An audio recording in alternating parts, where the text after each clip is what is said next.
funny. Oh shit! How embarrassing. Well, actually, you changed the format. That's why I was like, I had to. Yeah.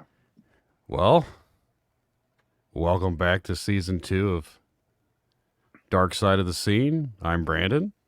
I'm He, Ed. he's Ed with his finger in his nose. And our guest tonight is Andy. Hey, everybody. As of right now, no one's watching. Yes. Kind of how I So, figured it would be. So it's so all like, good. how do I do rants? Like now, do I still do them before we talk to him? Yeah. Here, I could throw him down here for a second. No one can see him. Right. What? Andy's gone. Now it's just you and I. Is he still there though? Yeah, I can just bring him back. It just knocks him off the screen. Oh, that's funny. Yeah. It's got like a little waiting room. It just Well, I kicks you have down like in a there to- few of them since it's been like months since we did this. So I just got to catch up, or I could just do one every time. The secret is everyone thought we kept doing episodes, but we stopped recording episodes in fucking June. Right. We had stuff come all the way out to like November. Right. So, but yeah, so we've actually been on a break from Dark Side for like 6 months. But it's how it rolls. It feels so long ago.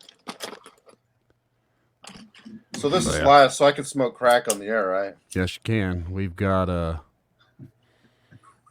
everyone out there watching. It's just Ed guitar smoking- loop. Everybody relax. Ed smoking crack on live TV. All right. Well, so I guess we'll do it in our natural form. It's how we ran about something before we started interviewing, because everybody's got a rant, and I have a good one. Like, so I saw a great show in November. I'm not gonna say what band it was. It was like a cool tour, right? And I noticed this was in Grand Rapids, and like it was like I would say a packed venue, right? And I thought it did well. And like, I noticed like later on when they're in Minnesota, they're like, "Thank you, Minnesota." Every band from that tour congratulated Minnesota, but it was like, didn't you? Is it a weird thing that some bands just go and on tour and not like say thank you every night to every city they go to? Like, is that a shitty thing to do? Because I think it is. They don't announce the city that they're in.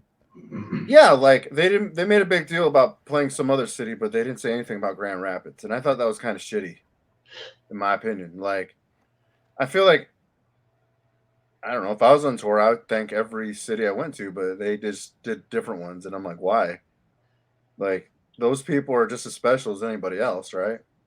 They're You pretty would big. think. Yeah, Pretty all three of them on the package. Yeah, that's kind of I weird. even had, I even had like that's funny. We got an extra person now. Well, I even got my friend Ricky. Shout out to him. He bought me like a VIP tickets for it, and like we got to meet the main band and shit, which was kind of weird. I think VIP is kind of like stalker-ish, so I felt very awkward. But like, even then, like they didn't thank every city. I just think that's kind of fucking weird. And every band did that for that town that mattered. Like, thank you, Minnesota. Every page, like, does somebody control all their socials that they'd had just like put certain cities? Like, if they went to LA, thank you, LA. You know what I mean? Does that make sense? Is that a rant? Is that shitty of me to say? We got a Daryl Johnson in here. We got a Steve Dixon giving us a good old eggplant emoji. Eggplant. So Does it pop up on the screen? I've upgraded from the eggplant emoji to actually just sending a picture of an eggplant. Yes.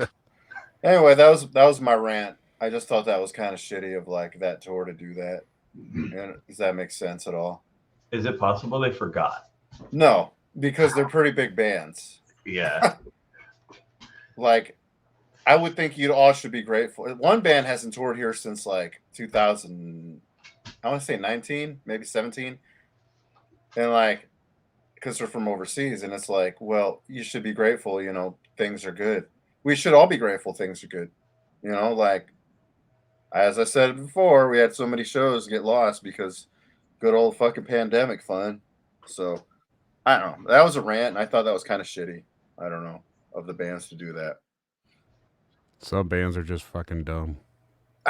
maybe it's just social media handlers. I don't know. I just found that fucking weird. Like, it was a packed show, I tell you that. I've always thought it was strange when a local band, I won't name names, but they've come to play like shows with us, and like we've been in like a garage or something. They're like, "What up, Indiana?" I was like, "This is a fucking garage." Dude, you're no way, playing to dude. like five people. I'm all about that. I'm all about that. It's not so much the garage; it's just like, "What up, Indiana? I want to see you guys get fucking gnarly." I'm like, we're in a Like, fucking dude. guy's garage. What the fuck is gonna happen? Burn a garage down. I thought Andy was. I didn't realize your outfit, what it was. I thought it was a Wendy's outfit. Like, you got off work or something. Now I see it's Van Halen. Dude, I wish I had a Wendy's outfit. Did you bring me some spicy nuggets? Did you bring me? Yeah. I learned how to make the fucking like Frosties. I made too much one time that I had like a whole little jar of it for months, and I'm like, this is disgusting. I won't eat Frosties after that. So, do I do it? Do I do another rant before we start, or should I save that for next time? We'll save it for next time. Anyone out there listening, all 6 of you, that's our giant fan base we have right now. Appreciate you guys. This season's going to be a little different. Obviously, you can tell everything's going to be live streamed. Obviously, the episodes will still be released on streaming platforms every Monday. Just the audio version. The video version will eventually be on YouTube. For whatever reason, this was supposed to be also on YouTube, and I was unaware that they have a 24-hour waiting period before they will allow you to live stream on YouTube. Right. So that's a interesting thing. It says go live, so you click go live. It says, oh, there is a 24-hour waiting period. It's like, well, that's not live. Not going to expedite that process with Ed smoking crack on the stream. Probably not.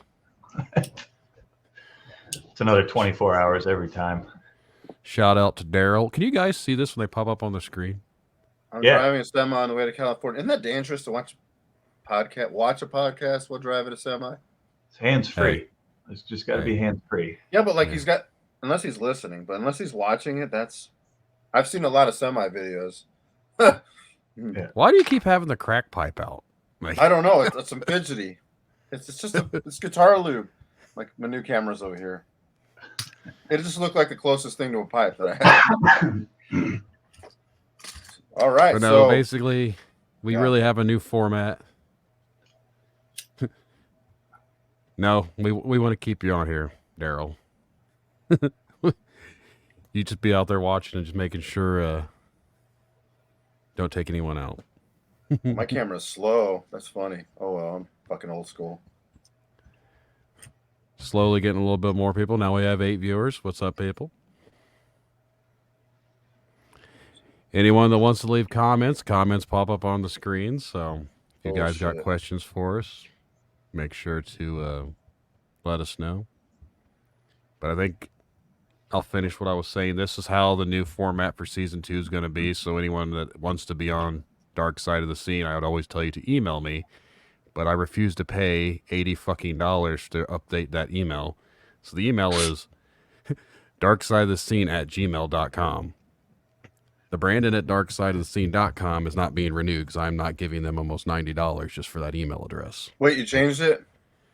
For season 2, yes, because it's going to the 1 year email address. Shit. They're trying to renew me for like $89.99 a month. You're going to need to send it in message in case somebody doesn't, because I asked. Oh shit! Yeah. Okay. It'll be all right. I still have access to that email until March, but come March, it's gonna just go back to darksideofthescene@gmail.com. Dun dun dun. Unless someone wants to send me $80, and then I'll keep the same email address. But we don't make money on this podcast, so I'm not paying anything. You have soft hands, right, for hand jobs? I do have soft hands, but you know what? I'm a city boy. Not really. I'm the fucking country. I was gonna say what? Sweet. So yeah, we what up, Matt? Ed's out here smoking the crack pipe. You got to. It's been a while since I've been out this late. So, well, I think that it takes care of the business. Nope, we No. lost a couple viewers. They're like, oh god, Ed smoking crack. They had to leave. Uh, But yeah, Andy, it's your show now, buddy. Andrew, tell us about yourself. How long have you? Well, we'll just get like. I met Andrew through a guy named Jay Engel, and well, his name was Eric Cav, and I'm like, what kind of fucking name is that? Because I just thought that was his real name. Yeah, I thought maybe you had like hippie parents, but you have actual full name. I do. Yeah. So, yeah, I'm Andy, but my when I had Facebook, it was. I apologize. My dog is like right here. Yeah, on Facebook it was Air Cav, and I started that back in high school because I didn't want to be found. So I decided I'm gonna post dumb shit on Facebook, so it's good for when I get interviewed for a job that it's hard to find that. So I'm more hireable and maybe less fireable down the road. So yeah, that's what became the Facebook name, and then coincidentally, anytime I would meet somebody or they would friend request me, they would think my name was Air for until they met me. But yeah, I've been playing guitar since, I don't know, 13 years, something like that. And used to live in Denver. And I moved here about 6 years ago and had never played in a band before and went to some open jams. So I get sick of playing by myself and ran into some folks, and Jamie Bostel asked me to come try out for the band, and I did, and the rest is history, really. I've been playing with Praise the Fallen for 5 years since then, and we've been putting out albums, writing music, and playing shows, and dealing with the same shit probably a lot of people deal with, within the music scene. So what made you move here? I guess I never asked this. Yeah. So actually, Denver is great. Obviously, living in Colorado is a lot of fun. You can do stuff outside all the time. And I'm a geologist by profession, so I moved out here for a job. It was kind of an opportunity I couldn't turn down, and met my fiance here and joined the band and bought a house and doing the whole life thing. So yeah, I moved out here for work initially and didn't know a soul, and that's kind of what made me start going to open jams is being fucking bored. I would work and sit in my apartment and play guitar, and was like, I should go meet some people. Right. I just started going to the open jams. Yeah. And then, now I know you and, a handful of other people that, are in bands. I'm sorry you know me. So yeah, that's the story in a nutshell. Wow. So you weren't in bands in Colorado? No, dude, no. I had a band in college actually. Okay. And we sucked, you know what I mean? As you do. But we actually went to this battle of the bands, and everybody else was playing I don't know, soft ass shit. And we did a cover of War Pigs and a Metallica Iron Maiden medley. We actually won the battle of the bands, so we got to open up for Shaggy, which wait, the rapper? Yes. Nice. Yeah. So, but dude, this is I may be part of the dark side of the scene is Sure. Shaggy comes and we're opening, right? And I don't fucking know anything, dude. I have a Fender Frontman 2x12. Somebody's playing with a Line 6 Spider. We're using the rental drums from the chapel that they use for church. Mm-hmm. And we're playing in a field house, an arena. It's where the football team practiced. Oh, wow. And that's this big ass stage.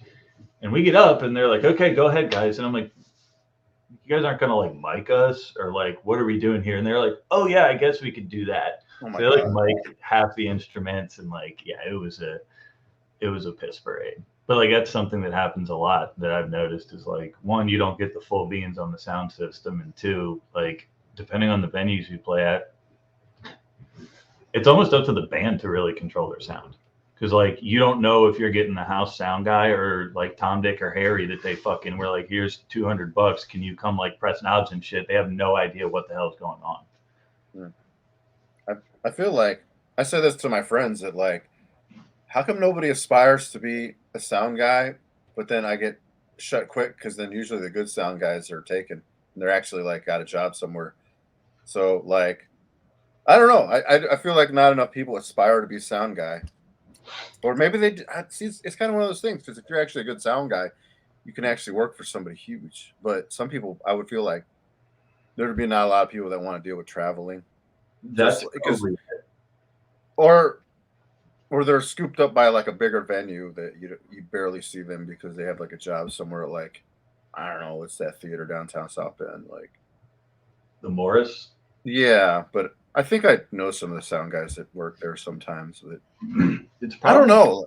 like Yeah, it to be like a house sound guy. It's probably not like a secure gig, right? So you're like, fuck it, I got to do something else. But if you're committed, you're on the road with the act, probably as their house sound. You know what I'm saying? right. But I feel like some people don't like that life either. I mean, I guess you would if you're younger Yeah. and it pays all right, but like it's just like any kind of tour. It's like you might make money, you might not, unless the sound guys guarantee something. Then like you might be banking. I don't know. It depends. It I could wouldn't be, know. and this is not a knock on anyone in particular because some venues around here have great sound. But I have a sneaking suspicion, like if you're playing venues in Nashville, the sound is probably on point. Oh yeah, you got a job for life if you got to drop some. Yeah, You got a job for life if you're in Nashville. But those venues have gigs Monday through Sunday, probably. well, I know a guy. His name's Dustin. He like is actually a sound guy and he tours. I think. Well, he's an everything guy. I need to get him on here and ask him about all that shit. He says he's going to come on here, but like, I really want to know about road stories from a roadie / tech / sound guy. I definitely want to see that world of what it's like to be home and not be home, and like I feel like it's not for everybody, but yeah. No. Anyway, that was a tangent. Like I feel like not enough people want to be sound guys in their lives. I posted this up in a lot of groups. I'll probably get banned from groups for spamming, but What? The feed. The bass player for Chokester. Yes, that guy. But he's not just a bass player. Oh, you talking about us? Like you spammed us? I spammed the live feed in all these groups on Facebook. Son of a bitch. So it brings more eyes to the show, more awareness, Okay. and I'm probably getting my own. It's from my own personal account. So if I get banned, fuck it, I don't give a shit. Oh, good. I'll teach you. Anyway, so back on the Shaggy thing. So did you guys get to meet him? No. He's like, you guys play real well. Your 212 sounds loud. I don't know. I assume he doesn't talk like he raps, but I did get to meet the guy that played bass for them. I'm sure that guy's a professional. Yeah, if I remember right, he was playing like a 5 or a 6 string bass. I mean, to be fair though, I didn't like. I wanted to hear that like it wasn't me song, and then once they played that, I was like, all right, wasn't me. Yeah, had other shit to do. But Well, cool. that was probably my first. That was my like the first band I had ever played in, and then I didn't play in a band because I was like working and traveling all the time after college, and just played by myself all the time. And then here, this is the second band I guess I've ever been in. That's wild. I thought maybe you had like a onslaught of things coming from Colorado. Dude, I didn't know this. Yeah, I traveled all the time. I think I have 5 states left to visit in the U.S. So I would Lord, all over the place. You're like a touring guy. Only you're not. Only you're actually making. This is what I am. You're making money. They're a geologist on tour. I got 1 year. I had like 14 W-2s, and it was a fucking disaster to do my taxes. Fuck that. Taxes stupid. Anyway. Yeah. Wow. So you're like, all right, Indiana sounds like the place I need to be for my rock star dreams, or you just got a job here, huh? Yeah, I got a job here, and like initially it was kind of like bummed out. I was like, Colorado's a fun ass place, right? But kind of knew like you can be happy anywhere. You know what I mean? Like it's more about the people I think you surround yourself with, what you do with your time. Like I could play music in Denver. I can do it here. You know what I mean? The things that's not in Denver, though, is my family, my fiance, obviously my band, and then there's kids, there's always shit to do. So I was sweating it initially, but have found myself pretty content living here. Although, like, when I did get to Indiana, I drove a U-Haul from Denver, and like you see the Crossroads of America sign, and I'm like, oh, that's fucking awesome. Like, this basically said, like, shit now. drive through this state, like, don't stay. So I was a little hesitant at first, but it's been good. And so, before you left, how was the scene in Colorado? It was good then, like you said, right?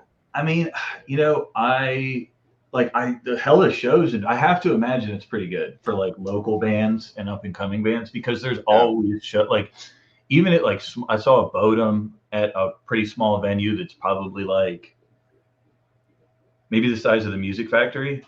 Yes. And I saw a Monomarth at another similar sized venue, and there were like local acts on those shows. So I've got to imagine it's pretty fucking sweet. Yeah. Then you got like, bands that come through that play at like, where the Broncos play. I forget the name of the stadium and shit, obviously, Oh, okay. I don't know if we're getting that gig, but nice.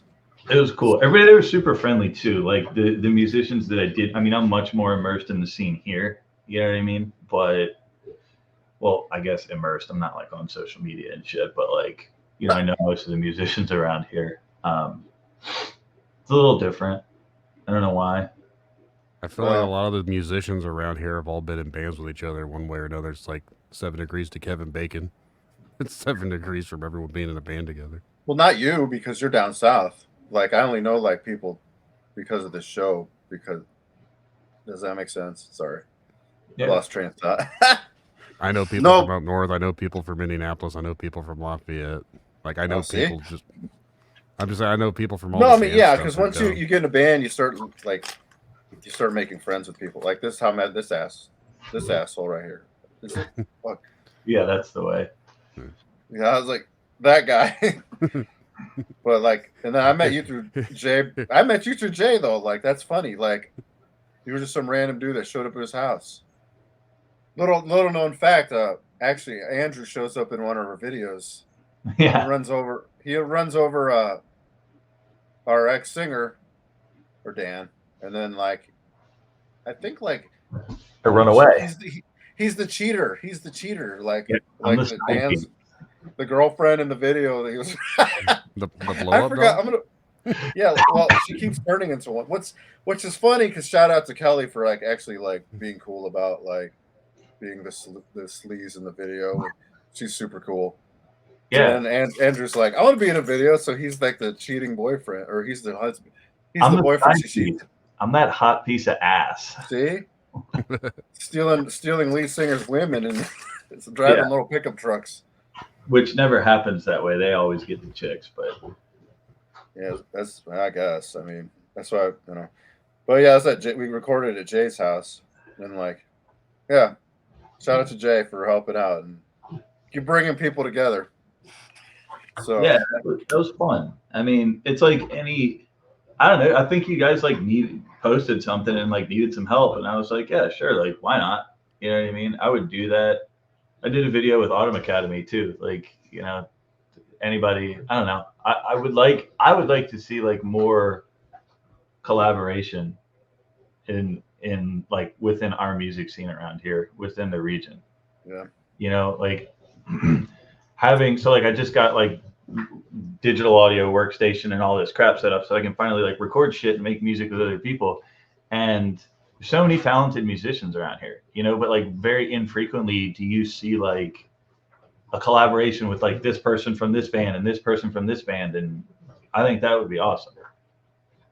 That's true. I mean, I feel like that's not done enough. I mean, because yeah, I guess you're right. I joked around that we should take musicians that have been on this show at one point and have one guitar player write a song or write some riffs, and then find one of the drummers, have put the drums to, like, do a collaboration, a song from random people from this show. Drummers are pains in the ass to deal with, though. The way to do it, they don't exist. The way to do it might be like Jared Dines has done his, where it's like, look, you get this measure, do whatever the fuck you want. Because like you know how things are, right? It's hard enough to put songs together with. It's hard enough to put a song together with your own band, right? Because like everybody has ideas and you have to collaborate, and it's like you get like 9 people on a song. They're gonna be like, no, do this part. No, this part goes there. This is how this one goes, and then it'll just be an idea and never get done. Yeah. Pretty much. I know what that. Yeah, I know that feeling.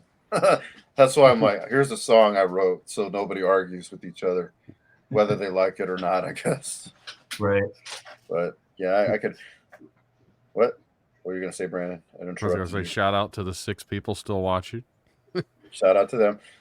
So, I guess like moving forward. So you moved to or I should say moved to Goshen. So you moved to South Bend all alone in like a U-Haul, and then I think your story. You're just like, well, I'm gonna meet some musicians. I feel like being in a band. That's a scary thing to do. Like when you don't know anybody, but you did the smart way. You're like, hey, open jam.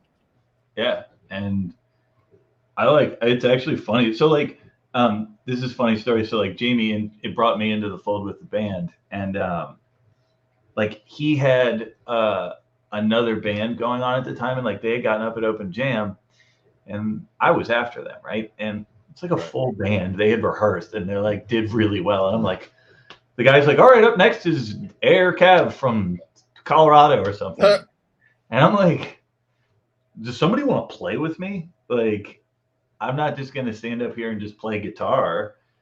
So I think, God, what's that fella's name who does? He used to play at the Smokestack all the time. Would play drums. He plays bass. Plays a million different. KJ Hammerstein. KJ Hammerstein. Do you know him? Okay, I've heard of him. I don't know him. Yeah, he's a good dude. And okay, cool. he was like, I'll play drums, and I was like, all right, like just hit the snare, like pop, pop, pop, pop.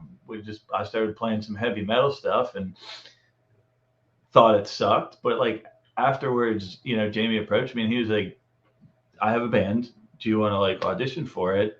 And I was like, sure. He was like, I can tell like you're passionate about music because you played and performed like you were rocking out in front of 1,000 people. And I was like, well, it might be that. It also might be that I've been sitting in an apartment for 3 months by myself. So wild.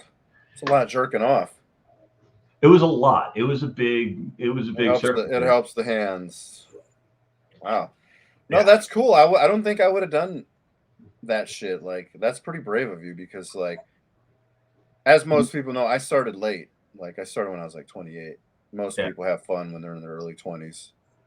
And now I'm like 50 years old or something. I don't know how fucking old I am. But, like, that's the funny thing is, like, in my other band, my old band used to be, we always try to find, like, another guitar player. And it took forever. So it'd been funny if, like, I was still in that band and then, like, found you. But I would never go to open jams because those terrified me for some odd reason. I don't know. They still have them, right? Like open jams in general? I think. I don't know. I mean, you know, the interesting thing is, like, previously I was all heavy metal, man. All I wanted to play heavy metal, death metal. I was learning Trivium, Lamb of God, you know, that's all I wanted to learn. And then, like, it's weird, like, learning how to, we played covers in this band I had in college. So, like, I thought I knew how to, like, write songs and put songs together. And, like, playing with Praise the Fallen, you know, I've learned a ton about how to actually, like, put songs and structure songs, where, like, my tendency is more is more. More is always more. Like, this should be 210 beats per minute, and you know what I mean? And then I learned to kind of like, hey, there are sections that have to, like, slow down, have to be melodic. It's not, I always wrote thinking just about guitar, but playing with the band, now I write like thinking about like vocals, bass, drums, the use of empty space. Has been pretty unique experience. Host an open jam on Thursdays at Rocky Bottom. Oh, Thursdays. That's a school night for me, Adam. Shit. Anyway. So, yeah, I guess there is open jams around. I guess I knew that. I'm a dumbass. See, I don't pay attention. I have, like, this small of a attention span. See, this is kind of cool. We get the interactive experience with, like, if people are listening. That is kind of cool. Maybe we'll actually save this you guys will save this podcast for the second season. Yeah. Also, what's up, Adam? Shout out to Alpha Sorrow. Fuck that guy. I kidding, can't Adam. see who's all in here. Like I see there's 6 people, but it doesn't show me who's all in here unless You don't they leave need a to know. comment. You don't need to know. But like, yeah, like that's one thing. Like a lot of people like forget is like the song is usually what matters, and not like. I guess if it's not gonna be technical, like, yeah, then you know you have a singer you have to like include. You know, like Chorus that, and yeah, chorus. Like if you're trying to like build an audience, you want some like, catchy songs, and you can still be heavy, but like catchy. sure. That's Yeah. how I felt like with our current band, but like the dynamic has changed because like, shout out to Josh, he does not sing clean, so I think the guitar has to do more like melodic things that I do anyway. So Big Brother's always watching, Steve. Always. There's a big brother in my pants. Anyway, so open jam. Got in your first band. Like how? That's kind of nerve wracking. Just like, was there things? And I'm like thankful for it, to be honest. I love Right. the band, and we have a great dynamic. But it was like nerve wracking. I was like interviewed. You know what I mean? Which I was like a little like, I don't know. I was like, holy shit, this is serious. You know what I Right. mean? But we since that's how we've approached like bringing in other band members and stuff, because nothing is more fucking frustrating than you need a member and you got people like, yeah, and they show up and they're like, well, I have this like, little 5-watt amp, and I don't have a car, and I don't have a strap. yeah, like shit like that. So it's like you start to it's a good way to go about it. You weed out like people that are just like, oh, I want to fucking come waste your time. Yeah, Didn't have to deal with that. So yeah, I mean, started playing with those guys. We've been through some members. Probably we never stopped. We've been playing, I think, for 5 years. But yeah, it's been. I haven't looked back. I know first. Well, shit, we all know firsthand what that's like. Like looking for new band members, the most frustrating fucking thing you could think of. Like, you're already kind of like set back. I mean, you didn't think you needed that. You didn't think you needed that person, but you did, and it's like shit. And like, again, in my previous band, I can see how many fucking people we try to audition for like a guitar player or whatever, and it's like one guy didn't even have a strap. I might have talked about it before. Like, you don't have a fucking bass strap? Like, I don't know. It's weird. I think people like the illusion of being a band, but not the work. And like you said, this is your first band. So my previous band was my first band. So I had to learn like all this shit. Like what not to do. Basically like how to get off stage and on stage real quick. Being courteous to the rest of the bands, because not only being courteous to this band, some sound guys and like stage managers will knock your fucking time off if you take too long. Yeah. So, how many members or member have they had total? What? I don't know if that's. Is that for me? For Ed? How many members have you had in you, Ed? How many players? We've gone through bass players, drummers. 3, 4? I don't fucking know. We had a bass player and drummer edition. They were fun, but like they didn't feel it. I don't know, man. It's too many to count.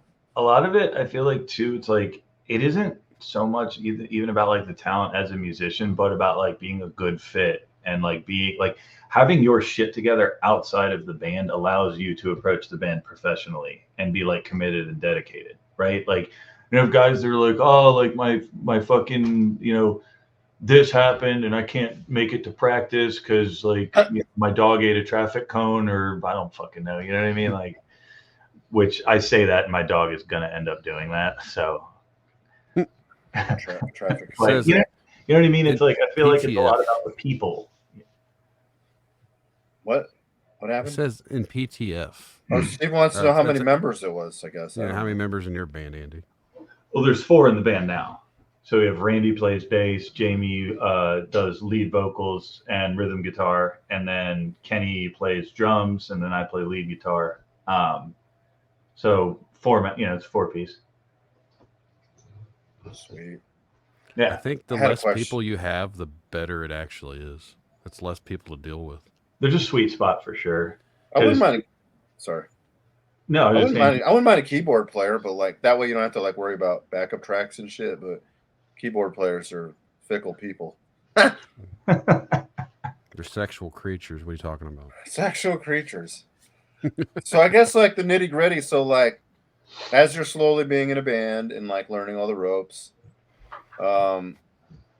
what have weird encounters have like? What was your first like fucking nightmarish thing you had? Seeing as this was your first band, that's crazy. This was your first band, like your serious first band, yeah. aside from the cover band. But like, I mean, nightmarish thing.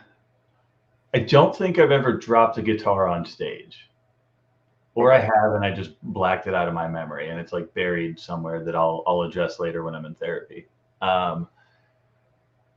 First nightmarish thing. I mean, like where you're like, oh, what the fuck? You know, one of those kind of like moments where you're like, oh no. So this is like something that I see a lot, which is like some strangely like misdirected like negativity and like infighting within the music. Fuck, do you keep doing that? Sorry. Just keep talking. Avoid me. And so we did a show back when Smiths was still a thing, I guess. Rest in peace. Anyway, yes. R.I.P. R.I.P. Is that the place that burnt down? Maybe. Yeah. Partially. Only after. Yeah. It was after a wicked guitar solo, the place just caught. Is that No, the it place was- we played at with you, Ed? They had the 2 stories. It's like That was an Elkhart. Smiths had Oh. like some huge stairs that you probably would have never. You'll never forget the 2 fucking flights of stairs at Smiths. I'll tell No, you that I what. never played there. Yeah, exactly. But we played with there was a couple of bands playing before us, and this one band got on stage, and like you have bad shows, right? Everybody has bad shows where like Yes. whatever shit's just not going well, and they had a tough time, right? And I was like, they were getting off stage, and I was like, hey, do you guys need help? Like moving shit, right? I always like try to help out the other bands and stuff, move shit and whatever. And this kid, I can't remember what instrument he played. He was like talking to his guitar player and like turned to me and was like, do not fucking talk to me when I'm having a conversation with my band or something. What? And like part of me, like the primal side of me was like, knock this motherfucker out. But I was just like, calm down and was like, all right, like that's fucking weird. And that was like the first thing that kind of took me aback. Like, and I know that's not something like significant, but No, but it's the first impressions are everything. Like yeah, you're trying to be nice and like to everybody, and then somebody just fucking gives you lip. It's like, what? Whoa, dude! I don't dude, even know I was you. so taken aback by it. I was like, dude, I was just trying to help you guys. Like, so yeah, I mean, we've also, dude, we had a rough go. I don't want to necessarily call out the music venue, Sure. but Basically, we don't name names. You just kind of like yeah, go but at it. so we were playing this show with a national band that was on tour, and we are on stage within 7 minutes of like the other band getting off stage. We are on stage, all amps ready, drums are hooked up, like everything. Our fucking drum kit is mic'd, and on 2 platforms. Maybe you've seen it. We literally put these 2 platforms on stage, connected 2 fucking platforms, and it's done, right? Yeah. The sound guy then proceeds to take the next 20 fucking minutes to get like sound right. We played 2 songs and then they cut our sound. And like we had probably sold like 35 tickets to this venue that was not close. And dude, when like after this happened, every single person, like people bought hotels to come like see us play and shit. After this happened, literally like 80% of the venue cleared out. And like, dude, What didn't city get our was this ticket in? money. Like, You can name the city, you just not say the Yeah. name. well, there's only one venue in this city, so What It was in state was it Michigan. in? It was in Michigan. Oh, okay. Yeah. I don't want Interesting. to like, No, you don't have to say it. It's just like when I get it. yeah. Wow. shitty situation, to be honest. A little bit. Like, I mean, was it like a Tuesday? Oh, dude, no, it was a Friday night. Like, That's not bad. No. Wow. So no, she had to like travel. what I felt bad about was like, one, like people paid, right? And a lot of times as like a local band, when you sell tickets to people, like unless it's a well-known band, right? Which it was a relatively well-known band, but they want to go see you. They want to go support you, right? And they're like 30 something people get to watch us play 2 songs. And like that's what I fucking felt bad about, dude. We were like, as a band, we were talking about like finding a way to try to reimburse our friends who bought tickets and people who bought tickets to the show. It was all around a shitty situation, but I was livid, and it was a thing that my fiance was there and was like, "Hey, let's not escalate this to like immature. Let's be a grown up here." But that was shitty. So, like, I was gonna say, like, was it a bunch of bands on the bill, and then like, was it too many bands on the bill? One of those kind of situations. There were curious. 3 openers and a headliner. Oh wow! It's as fucked up as I'm telling you. That was so. And mind you, we had a 30-minute set. Yeah, it was 25 minutes of the sound guy jerking himself off, and then we played 2 songs. Oh, because wow, and like, well, so did he fuck the rest of the guys too? No. Oh. I think it was a situation where like he didn't have the cables, or he didn't like know what cables were what.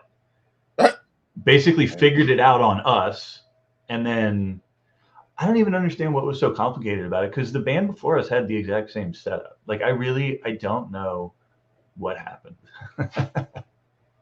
Wow. But, yeah. And how long of a drive was it? I'm just curious for you guys. 2 or so hours. Gross. I mean, yeah, gross. Well, that is definitely like a nightmare thing, because especially when you have to sell it. Was it like a paid percentage? Yeah, we were like supposed to get like, I don't know, $3 or $4 from every ticket, and we sold 30 something of them. Like it wasn't or like maybe it was $5. It was not an insignificant amount of money. If it was like $20, I would have been like, all right, I don't care. Right, but like we use that money for merch and fucking like recording and whatever. Like whatever you do as a band, however you manage your finances, playing some shows and taking that money helps. Yeah.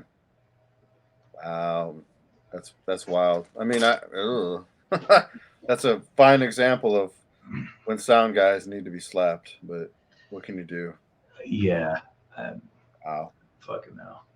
And that's definitely what we're talking about. Just like, I'm not Richard Pryor. Did Richard Pryor smoke crack? Sorry. Anyway. Trying to think of, what do you smoke? Look at that shit. Like a rapper.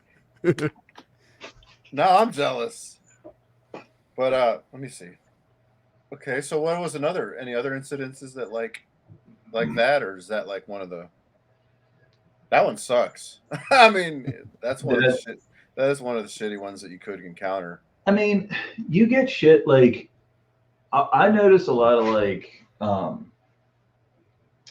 don't know, just like attitude shit, right? Yeah. Where like I feel like specific, and I don't understand why this is, but like one of the things I've noticed is a lot of negativity like between bands, and it is in like, I was always taught that you praise publicly and criticize privately, right? And I don't know where that comes from. You know what I mean? Because like by like all of the bands promoting each other, it makes the scene better. It makes everybody's lives better, right? Like it's one thing to be like, yeah, like, kick-ass show, like, these guys are awesome, should have checked them out or whatever. And then, after or later privately be like, hey, dude, a couple of these songs are kind of weak. Like, these are my thoughts on it. Right? Like, I appreciate that shit. If somebody tells me like, hey, man, I don't want to be fucking told like all your music's amazing, but like, tell me what sucks and what's not. I mean, like actual band, like band to band criticism. We've had that, yeah, at some concerts, at some shows, and also like some weird like shit with like different national bands, like some of the bands. So this is funny. We played with, I don't know if I should say the band's name, but they were. It doesn't matter. Fuck it.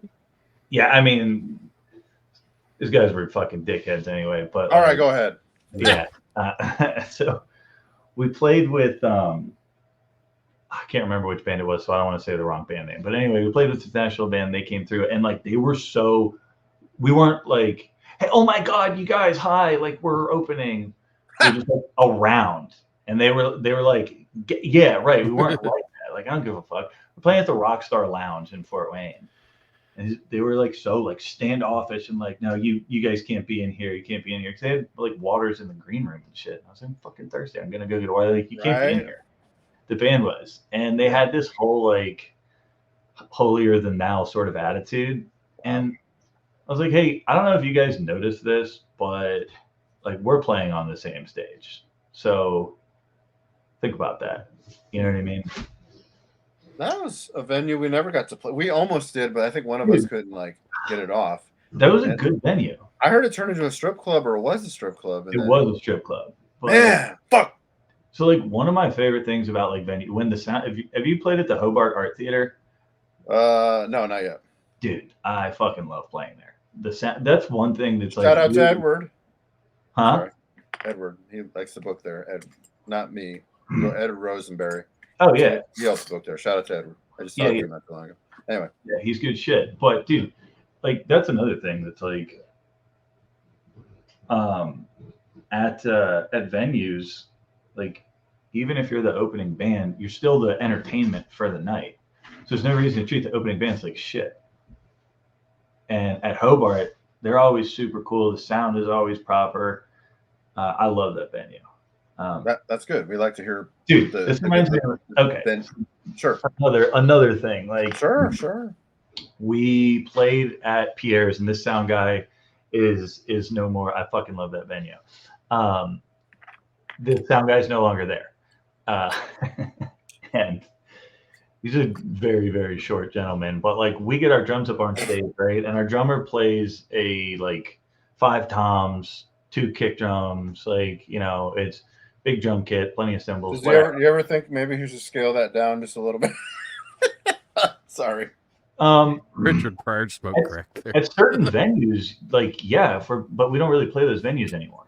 You know what I mean? Okay. And it's like part of it. It looks good on stage. It's already on a riser. And like, I get that it's a lot, but it literally takes us like 4 minutes to put it up on stage and it's all mic'd. Well, yeah, if you get shout out to Jason. I mean, oh, I see. But so anyway, dude, it's not that fucking hard. It's not like, Mike Mangini's kit. Oh, no. A reasonable kit.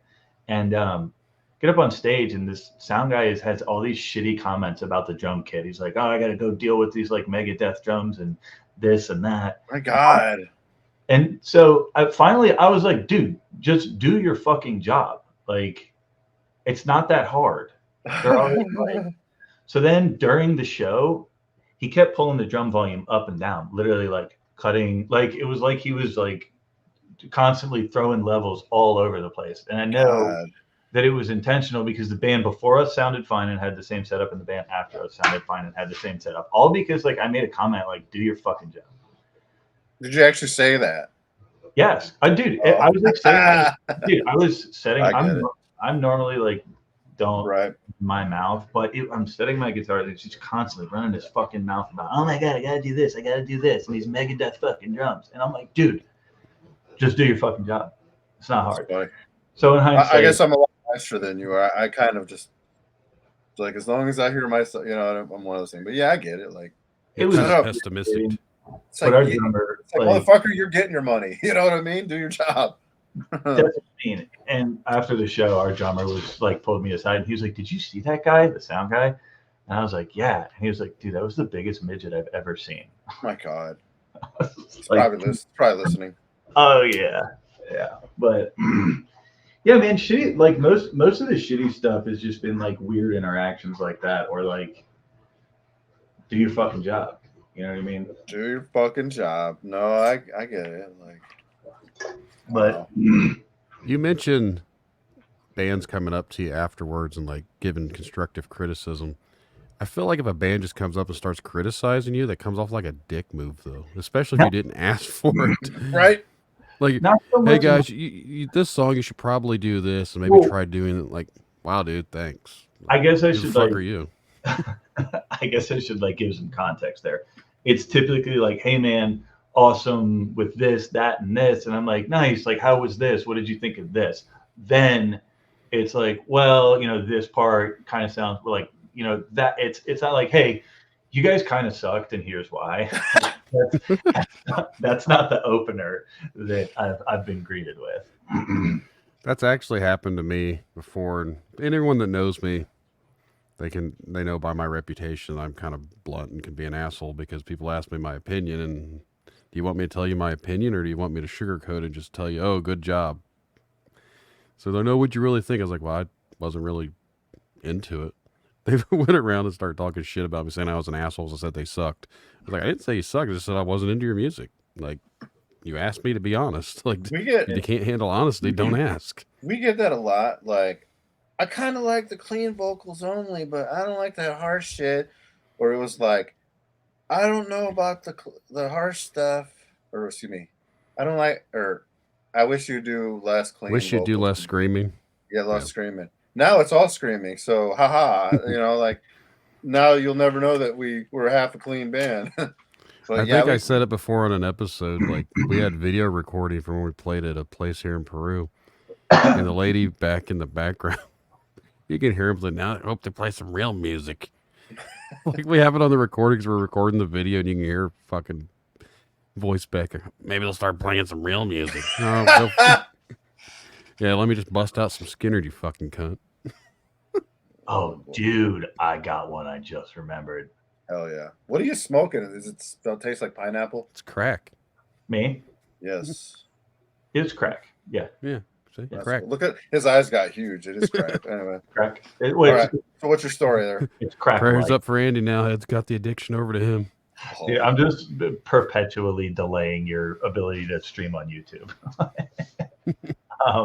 Dude, so this is a pretty gnarly story, actually. So we went down to Kentucky to do like a Battle of the Bands thing.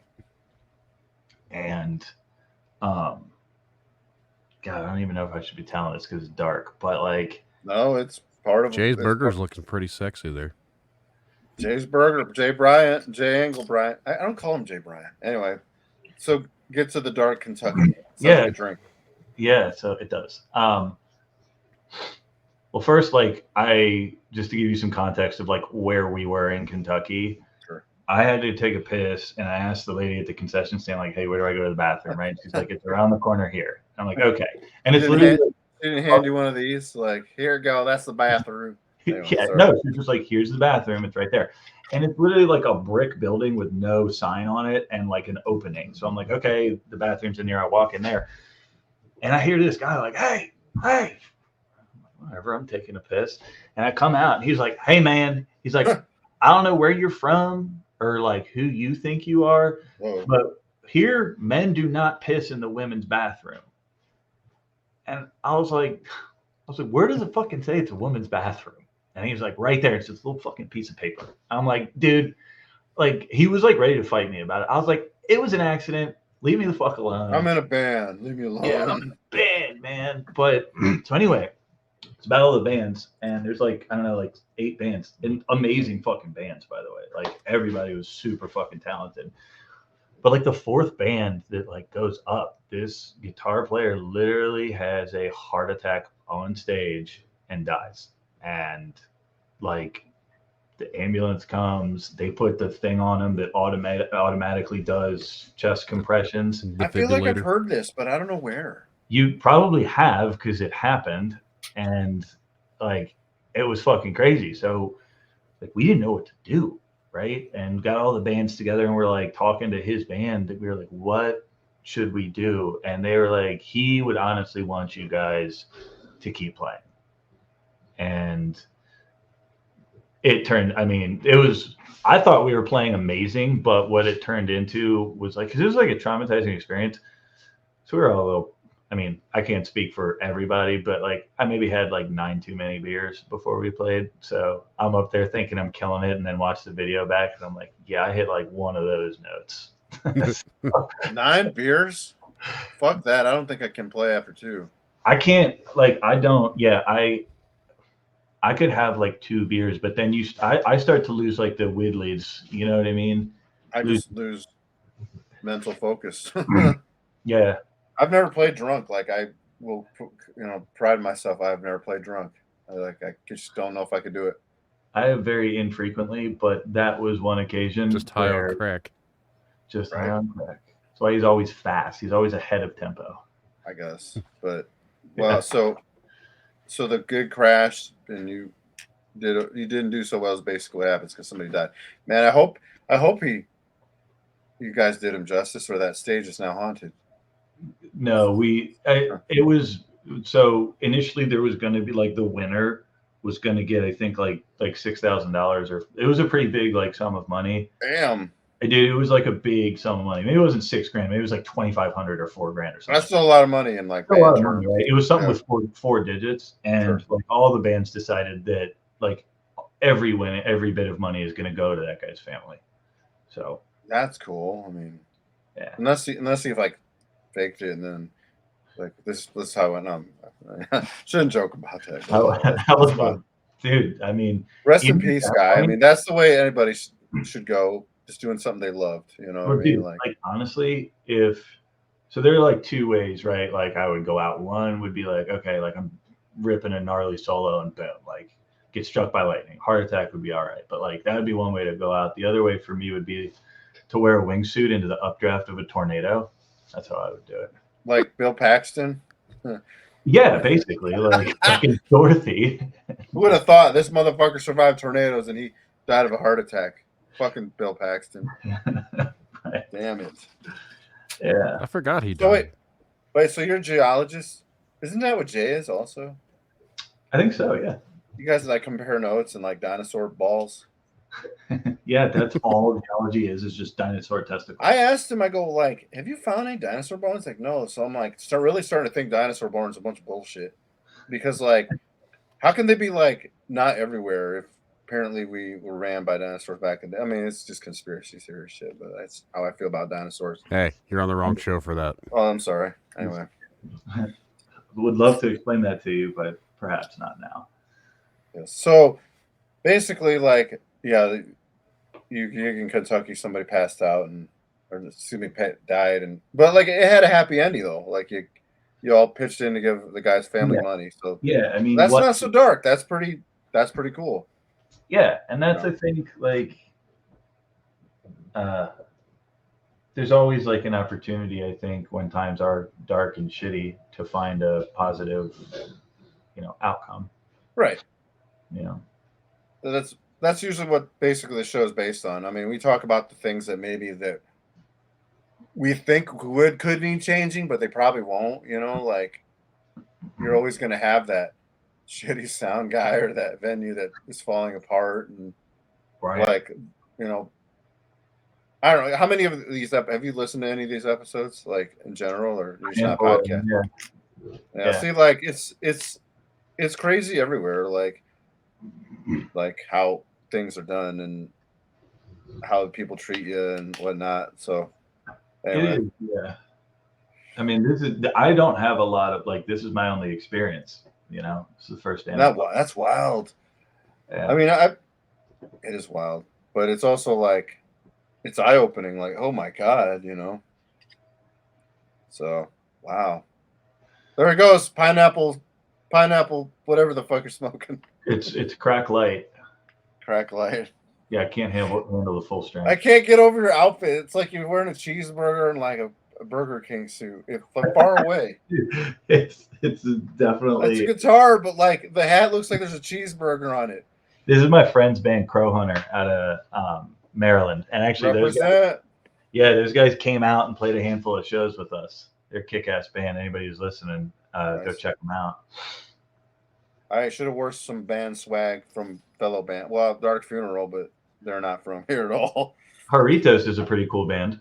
It's not Jizz Stain. That's paint, by the way. Uh-huh. That's it. I forgot it's backwards. That's weird. That's exactly what I would say if it was a just. What are you doing? He's taking his clothes off. Rockin' Skeleton Witch. Oh, they played in South Bend once. See, like South Bend had South Bend had a lot of cool venues. Like there was this place. What happened? What happened? Yeah, like. Well, I think the city cares about their football team more The than kids grew up. The kids grew up, and like they care about their that football team more than anything. Like I drove around with old That Elvis. makes some fucking money. Yeah, but The local to me, scene like wasn't it making doesn't money. offer much varieties other than going to the fucking bar. Like I almost like I Uber on the side, right? Sometimes I'm tempted to like make flyers and hand them to them, but I don't want to get a bad review for like Ubering. But like because there is shows and so there's some things that go downtown like the Rocky Button, you know, and like, but they want to go to the shake your ass bars or whatever the fuck they're all called. But South Bend, like, what's that venue that recently closed? I saw Eric Gales at Vegetable Buddies. Like that was like a closed. Yes. Fuck. A while back. So it's just weird. Like it just seems like nobody cares about venues and like the old I've said it before, the old Fever building's still for sale, but if you got like a couple $1 million, you can have it for yourself. And it's just a waste. It's like you could fund, I don't know who could fund that, but like you could have your own nightclub there again featuring national and rock bands, just like you do with your, shout out to Fort Wayne or other towns that got, venues. This is a big enough town for that, but they don't care. So, yeah. And it's not like I did anything. I went to like a lot of shows that I could, and I don't know. It's weird. Yeah. So I mean, I can't.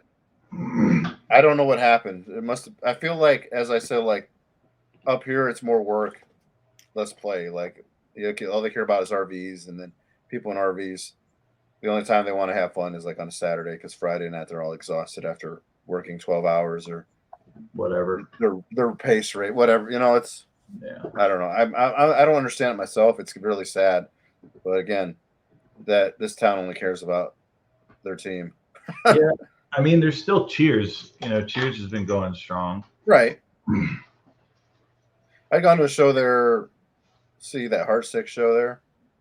Yeah. I don't know what day that was. They're doing a lot with that venue. They made a ton of changes in there, which is like, it's honestly a good, like, I feel like there's a market there, right? Like, there's no competition in town for an actual music venue. Right. But man, there was more than one venue in South Bend aside from that. Well, I guess doesn't the arcade bar still do shows? Have you guys played the arcade bar? I don't know. I mean, Jamie probably has. You never played. That means you never played there. No, I haven't played there. I think we got opportunity. No, wait, we didn't get an opportunity because I think like a couple people have played there, but no metal bands ever played there yet because they don't want because they're thinking of the Notre Dame kids. They want. I think they had like Taylor Swift night. That just shows you like what they kind of like. So we have a bar and it's a pool hall downstairs, bar upstairs, and it's right actually near my house out in Osceola. And they were interested in having like some entertainment, right? And I think this person like didn't do their research or whatever, and they're like, "You guys are a band. You play music. You guys should come here and play music." And I was like, "Okay." Is this the bar, right? You said like down the road near you. Yeah. It's a pool hall basically, but it's like a bar too. And in Osceola, it's Gina's Far East Lounge. Oh, I was thinking like the Sports Time Lounge or Sports Time down the road. It was like a trial for them and for us. And dude, we're a rock band, right? Like you can only play so quietly.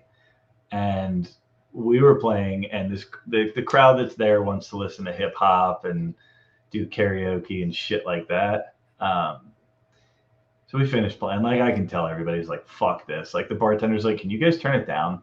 Oh, So What anyway, influence can you turn down? yeah, but like, dude, so we like finished like playing, right? We like cut our set short. We were like, all right, we got paid. Like, we actually got paid pretty good, right? They held up their end of the deal. So How much you whatever. get paid? I'm curious. I think we got like 200 or 250 or something. Damn, you're rich. That's a lot in band funds. Yeah, it was.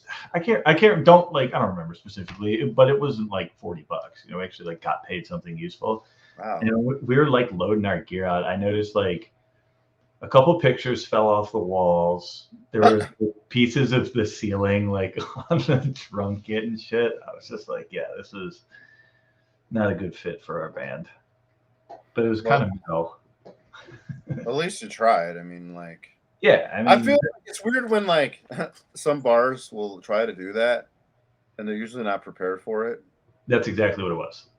And I'm sure, and they're not having anything after that now, right?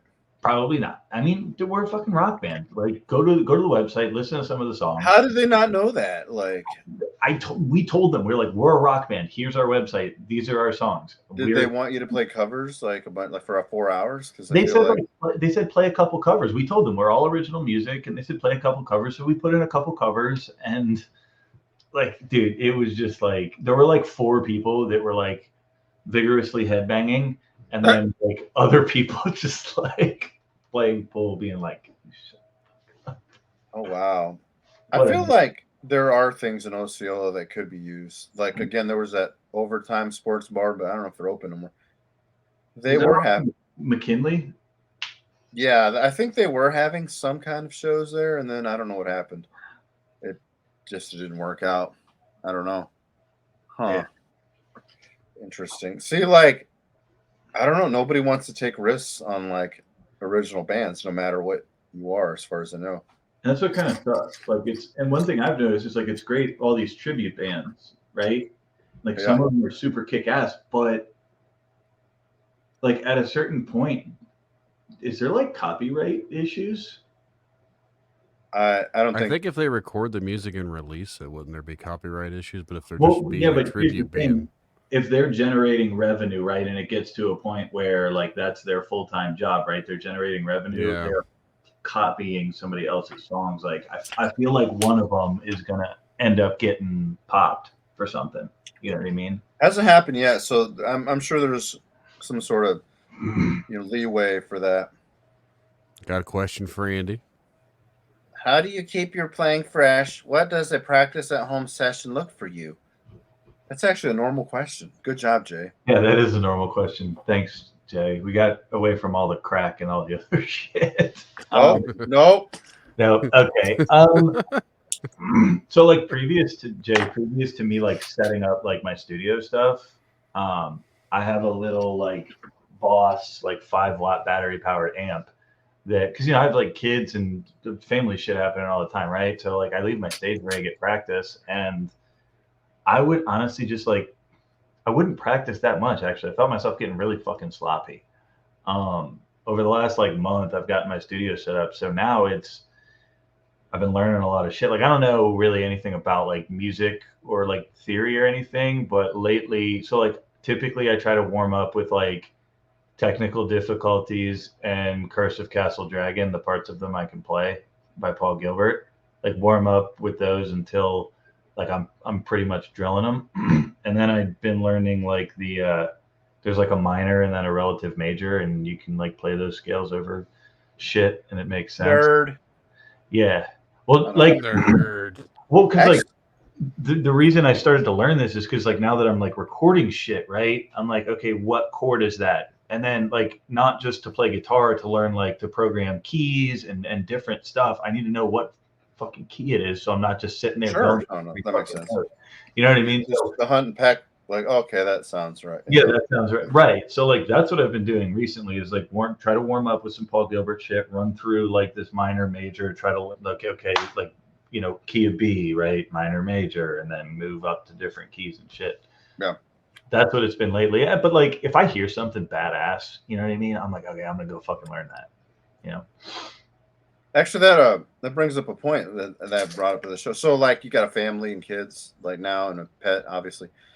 How do you find time to balance it all? Because sometimes some band members get lost in that kind of thing, and then they think they have time, and then they don't, and then they Yeah. kind of hold the band back because of family obligations. And so, Um, how do you do it? yeah, it helps that the family is supportive, Right. but like, family always is like comes first, right? So like that's Fuck first. that. Anyway, sorry. No, but like that's first and foremost for me. So then like all of us in the band, right? We all have shit going on. So like when a family obligation comes up, everybody in the band's like, okay, that's what has to happen. But really, time management, like I'm like, all right, I got like 45 minutes here before I got to do anything. Fucking go like, that's why all my shit is right here, in my like home office or whatever. So Yeah. I'd find time. Like you can find, so this is something I've noticed, and I'm guilty of this myself. Is like let's take for instance like exercise, right? Like everybody's like, oh, I want to exercise, I want to like do this or that or whatever, but I don't have time. That's fucking bullshit, because you're sure as shit gonna find time to sit on the couch and fuck off and watch Game of Thrones or like whatever it is, right? So it's about making time, like being committed to it, being like, I'm gonna do this, and go fucking do it. Yeah. Yeah, that's it's, yeah, like you said, it's, you kind of have to do it. But the family's important, but if you know you have obligations to your band, otherwise they'll replace you eventually. You know what I mean? But That that's actually brings up a question that I was going to ask. You've never had the experience replacing a band member, then, have you? Me? Yeah. I have. Yeah, we went through. We recently did a transition for a bass player. that's a hard one. It is, yeah, and nothing against our previous bass player. There was just went our separate ways, still amicable, certainly, and that was a challenge. That was certainly a challenge. Tried, Jay played with us for a bit, and Jay Shout out to had some. Jay. Shout out to Jay. Jay's phenomenal. This is known.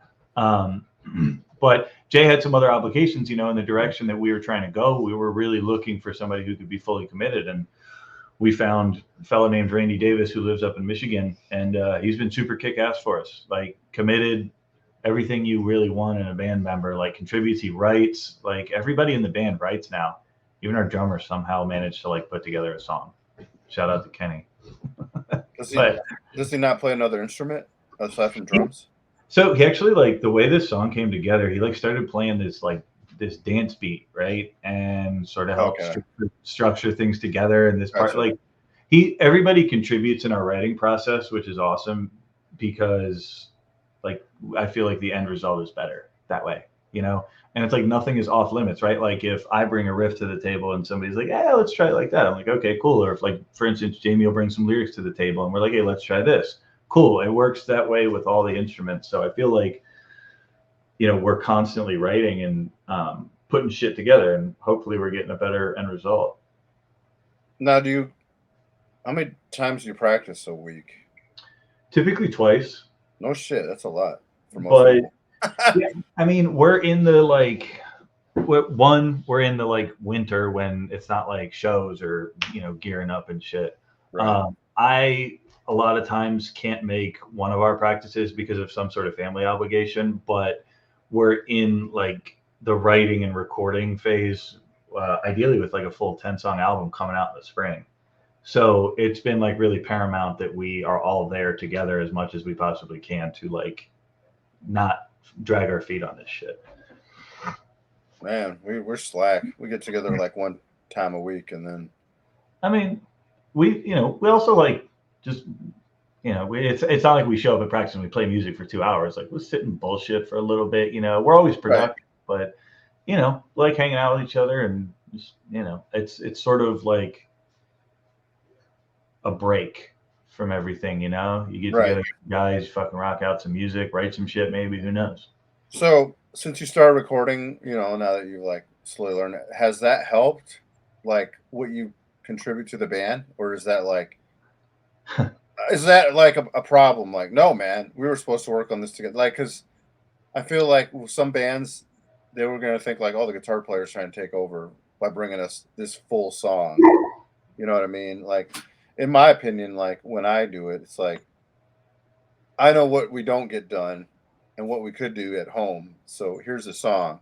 Right. Because in the past we would not use our time wisely, and I know how we all are. When you get older, it just seems like you're more distracted, and like so that's why I started recording at home, because I was like, I have all these ideas, and if I go there, I'll probably forget them. So anyway, do you feel like it's been useful for you, like in general? Yeah, for sure. I mean, to be determined, like some of the stuff that I put together, right, is just like stream of consciousness. Like, and I'm like, I know the band's not going to want to play this. Like, I need to have like 30-second note bass drums and stupid fucking drums and shit like that. You know what I mean? I'm just getting an idea out, right? But yeah, I send all that stuff to the band, and there's never any. I don't phrase things like, "Hey, this is final. This is the fucking song." Like, work on it. You know, it's a completely collaborative, like flexible process where, and everybody's supportive of it too. Like Jamie does the same thing. Like Jamie will send us stuff.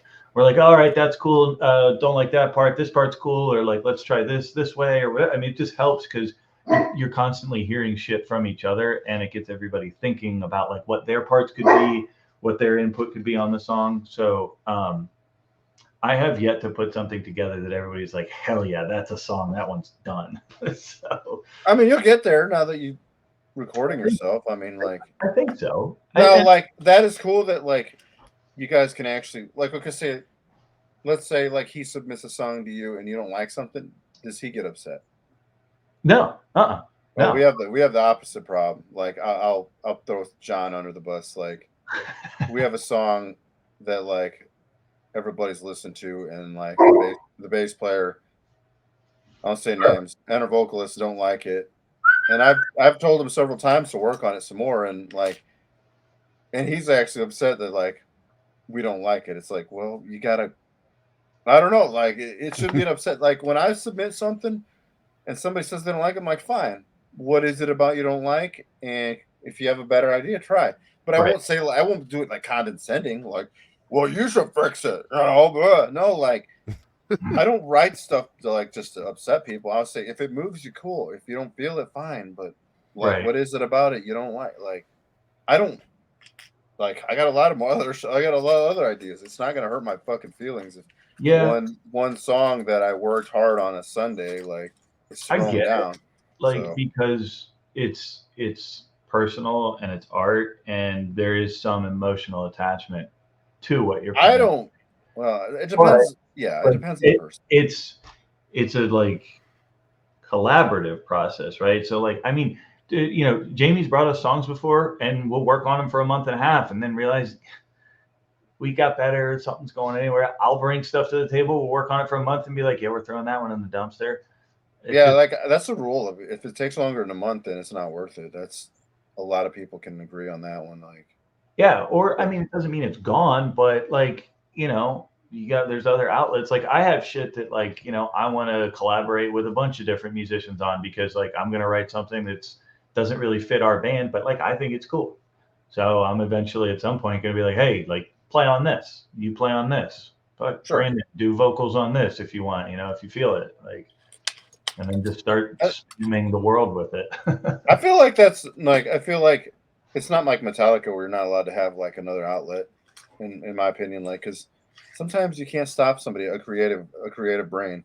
No, and it should like if somebody like I'd almost want to start another band, but I don't have time for it, just to get other means of shit I write out, just because. But it's like it's just too much work, because again, I don't want to audition people, and I know how people are. Fuck that. Like, I don't know. What I want to start is like not another band, but sort of like a collective of just like the compilation of songs that have been composed, you know, with different musicians and stuff, and just have different flavors. I don't want to necessarily limit myself to like I play rock, you know what I mean? Right. Which part of the reason I've been trying to like focus on like learning actual like music stuff, you know, so I can communicate better with other musicians and just be like, hey, like let's see what happens, and not like actually have a physical band, but create the songs and just throw them out there, and if something sticks, cool. Like I feel like that's how a handful of bands have actually started. Like Ghost, I think, was a side project, and then they're huge now,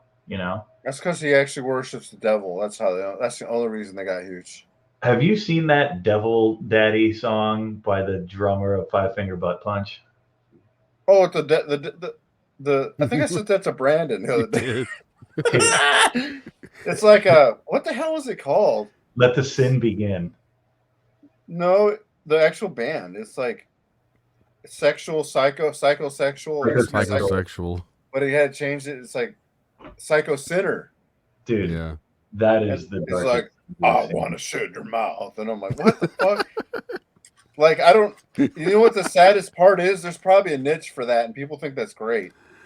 I said something about, somewhere there's some dude fucking, I think it said something about being high on meth, wearing nothing but a white beard, going home and slamming his old lady through the wall to this song.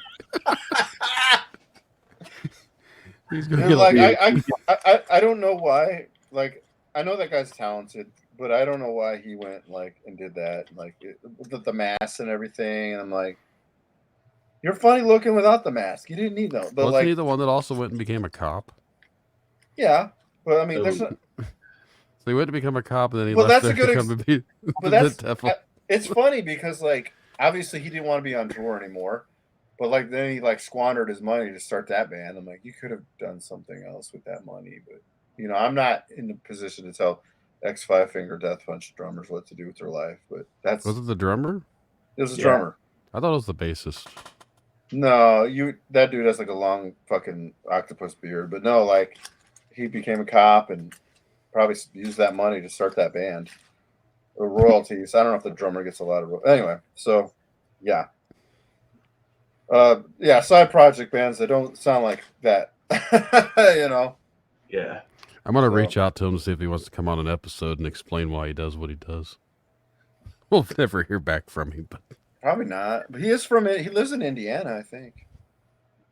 Why do I know that? Anyway, you're a secret fan. Actually, that reminds me. How long do we go live? Or how long are we gonna keep it under 2 hours? Just curious. That would be the goal. It doesn't really matter. If we're we're recording the video, it doesn't matter. The under 2 hours shit was just so I didn't have to make videos. Oh wow, we're not on a video now. Do I have time to go take a piss real quick? As long as you take the camera with you. Can I just run and go pee real quick? No, you can't. This ain't prison. This ain't a prison call. It's cool. Cool. No, I kind of like this format. Like, Andrew's our guinea pig about the whole camera thing. Because it's weird because I'd look at this mic and just try to picture who I'm talking to. That's why I always did the, what do they look like? You can't play your game anymore. I like the fact that we can see when people are interacting with us. It makes it a little more interesting. He does live in India. My buddy went to police academy or some shit with him. Actually, that's not funny. Like, if he really wants that job, that's cool. That's totally different thing. You would think a drummer from a huge fucking stadium headlining band would do. Like, I'm gonna retire and become a cop. So anyone out there watching and listening, do you like this new format that we're trying out? I hate it. Do you like to stare at Ed and I's pretty faces? Well, it's sad because my fucking camera's like delayed.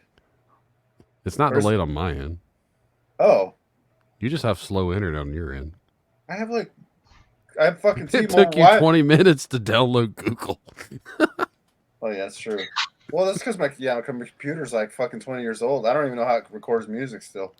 The thing, half your screen is covered up by looks like the back of a speaker or something. Well, that's like my oh, what's that thing? Charlie. Well, I didn't know you want to see anything else. I don't give a shit. I'm just saying half your screen is covered by it. Well, you want to see that? Anyway. Hey, buddy. Well, like I feel like he's got like spirits in his. I see like a wisp of something. No, you'll see like a wisp of dust go by. I'm trying to think is your place haunted? Yeah, definitely. No, it's probably dog hair. Oh, then never mind. Yeah, but the only thing I think might be weird, not to interrupt, but like I was just when we're talking about certain things, the people that just listen to the audio version, be like, what the fuck are they talking about? Like reading off the random comments. Well, that's what I thought. That's what I thought when my interface wasn't plugged in. I'm like, they're talking. What are they saying? Charlie, do you have to go outside? I think this dog is gonna shit. Give me 1 second. Come here, Charlie. Take the camera with you. Come here, buddy. Look at that chair. That's a cool format. It's what's really funny is our picture at the top kind of matches us now. Like I'm wearing a hat. You got your glasses, no hat. All right. I'm back. I'm Oh, curious yeah. about the guitar up on your wall. I see it's got some colorations to it. Yeah. I'll drop it. Is signed by John 5. He's coming. He's coming to town soon. Is he? Yeah, that's right. We tried to open for him, but they didn't want any openers. But Yeah. I don't know how we'd fit that bill, really. But Same. I know the name, but what does he do?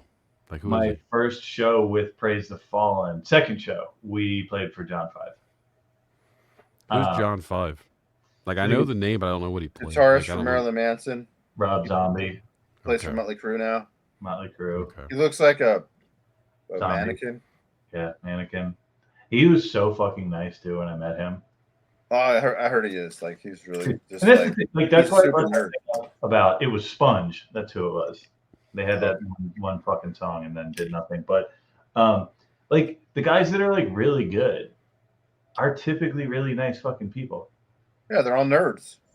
Hey, there's no reason to even have an attitude when you're like just kind of still learning. Right. But this is some guitar made in Korea. It's a GTX. I found it at a pawn shop in Denver, and I thought it looked cool. So that is cool. I've never seen you play that or have it. And the reason that I don't play it is because it doesn't stay in tune. What's wrong with it? I know a guy. Dude, I put a new Floyd Rose on this thing. I just can't get it to stay in tune. And the actual like the frets on the E string are a little rounded, so the E string kind of slips off sometimes. I could probably figure out why it won't stay in tune. I'm a nerd like that. All right, well then you can have it. Well, you can fix it. Fix it. Yeah, you can fix it for me. I'll give you $350. What kind of Floyd Rose is it? Special. Is that the bad there's one problem. Those things are pieces of shit. No offense, but like they have like the pieces, the parts in it are, it's like pop metal.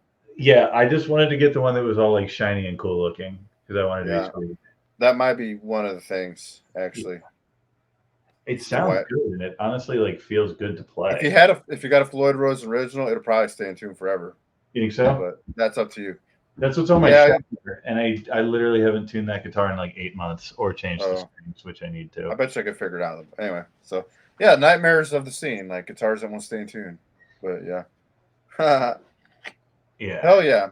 So have we drained you of stories? I mean, like, that's crazy. It's your first fucking band ever. And I thought you had bands previously. Nah. That's how much I know about you. I was a bed. I mean, I don't know if like I don't know. I don't like know. Nobody really knows me that well, other than like the guys in my band. You know what I mean? And like, that's funny. You keep a low profile though. Yeah, I don't know, dude. I can't do. There's so much fucking bullshit on social media, and it's just like I love it. Well, it's just like it's always interesting to me how people are so quick to say shit, or like you look at comments on YouTube. Oh, yeah. Mostly fucking negative, right? And it's because there's no real repercussions for you to say something through your fucking keyboard. It's the same reason that like when people are driving, if somebody cuts them off, they're like, fuck you, piece of shit, and this and that. Right. But then like if you're walking down the street, right, and somebody like accidentally walks in front of you, you're going to be like, oh, sorry, whatever. You're not going to turn to them and be like, hey, man, fuck you. Because there's a real danger for you to get punched in the fucking mouth. And or shot. Or shot or stabbed. Right. And it's like, I can't deal. I don't like looking through all that bullshit and all that negativity. People just fucking complaining, dude. Like I can't deal with that shit, dude. It's a waste of fucking time for me. And I see what you mean. Like I don't really complain. I say some random shit because sometimes you get sick of everybody complaining about something. Yeah. And then sometimes I would complain about things that nobody's ever brought up, and then they think I'm weird for it.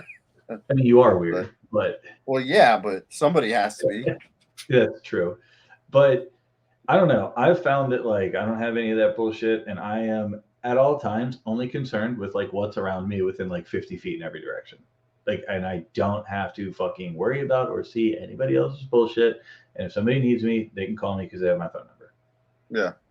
You know, that's how I approach things, because maybe that's how I find time to practice.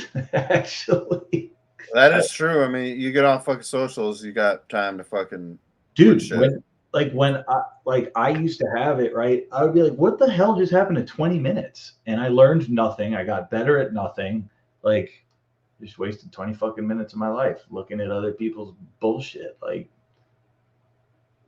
so yeah, I think you disappeared around the pandemic time. So like when that happened, did you feel like the band was screwed, and like how did you feel like the standstill was going to be? I mean, we're probably not. I mean, we beat this subject to death during the last season, but it's always interesting to like see like a lot of positivity came out from like all that, because people were just had nothing to do. yeah, I mean, Except he got a crack addiction. Whatever. Well, I mean, it for us, like, we had actually a really big schedule booked. We had a handful of like local and regional festivals and stuff in Chicago, and we had a really, really positive outlook. All that came crashing down, right? And then Jamie obviously got sick. So like for a month, we were fucking worried about, you know, if he was going to be okay, and then his like road to recovery and shit. So once he kind of fully recovered, things weren't quite like opened back up necessarily from a show standpoint, but we just took it in stride, really, and we're just like, let's just keep doing what we can control, right? And what we can control is working on our music and trying to be productive with the time that we spend together, be it like writing songs, or like I think revamped some of our merch, like just try to stay productive, really, knowing that like, fuck it, if the world ends and there's no other like music venues that are doing shows, we can still just have fun playing together. You know? That's a good outlook, like a lot of people. Like I said on the show, I think that was the only one that was like productive, because everybody else like freaked out. Our drummer disappeared. John didn't do nothing. Dan wanted to, and he came over a couple times, but like, and then we didn't have a bass player at the time, so yeah. I just remember like those, and like when I think about it, I'm like, man, I did a lot of songwriting through that. Play with my computer, learn how to use all that stuff. You know, it was a good outcome, and like it's always interesting to hear everybody's different story from all that, because it was a terrible thing for like all musicians and bands, and that's what happened. Did it fall? No, it's just blurry, but that's okay. It's probably ghosts in the room. God damn it. Get out of here, Ghost. It's all that smoke, crack smoke. Yeah, maybe It's fogged up the screen. And that's why when I ranted about when we started. Did you see that? He had an orb floating. He said it was dog hair. But that's what I thought. I saw that too. What the fuck is that? It's behind me. Oh, that's probably your camera lens. Oh well. Anyway. No, but that's the point. I'm gonna throw this on tinfoil tales now. Oh yeah. We talked about a ghost, so we're just merging podcasts. But no, that's what I was kind of upset about my rant when we first started. Is like, okay, I watched these killer bands I like go on tour, and I managed to make the Grand Rapids date for them not to mention it on the social media. Thank you, Grand Rapids, blah blah blah. But as the tour went on, they mentioned other cities. It was kind of like a little off-putting. Like, it's weird. Every town matters. Yeah. Every town. If you're going on a tour and you haven't toured the USA because of what had happened, every town matters on your social media, because guess what? They're there for you. They put food on your table. They paid for you to be here. And God forbid, like, my friend bought me a VIP pass to meet them, even though I didn't want to. He owed me a favor. Don't ever do that. Don't buy VIP. Like, I think that, I don't know. Maybe opinions vary on that. I think it's cool. VIP for Mr. Big. That's like the only one that I would be like really excited about. You could probably get a lesson from him, like off. Maybe not. Maybe he doesn't have time for those. Yeah, that's what he does. He just like sees people and teaches them stuff. But like, yeah, that would make sense. But like, I think VIPs are kind of weird and stalkerish. Like, Yeah. it's nice to give that band a little more money, but like to me, if I'm watching a show and they actually come out and like say hi and shit, just out of nice gesture, like, oh my god, that's more exciting to me than like I gave extra money to meet you. You're forced to interact with me, right? Yeah, and like sometimes I don't think they're into it either. But they have to be because No, they're not. like I just got up early for this. Like they did the meet and greet and then they played like a unplugged couple songs and I'm like, this is so gay. I don't know why. It's like what's that fucking I used to have a VH1 Storytellers. I used to yell that one time when a band does that.